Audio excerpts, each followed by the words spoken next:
درمان بارداری. این سه تا دید حتما باید بره بیمارستان. 1. کاهش حرکت جنین مخصوصا تو هفته‌های 28 به بالا.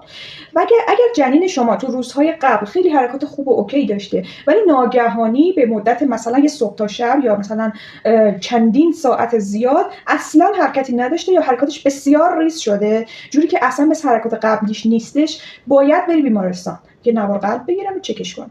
دومین چیز در واقع نشت مایع هستش. شما مثلا داری حرکت میکنی، پیاده روی کردی، راه رفتی، اصلا راه نرفتی یا کلا استراحت هم بودی، اما میری نگاه میکنی لباس زیرت هر بار ترشحات رقیق آبکی شکل داره یا هر بار زیادتر میشه یا همش پدت خیس میشه. این باید بری مراجعه کنی به دکترت یا بیمارستان. و سومین چیزی که خیلی مهمه، وجود خون توی لباس زیرت هستش. اگر ناگهانی قطره خونی دیدی یا خون خیلی زیادی دیدی، کلا خونریزی در بارداری، باید حتما به بیمارستان مراجعه کنی.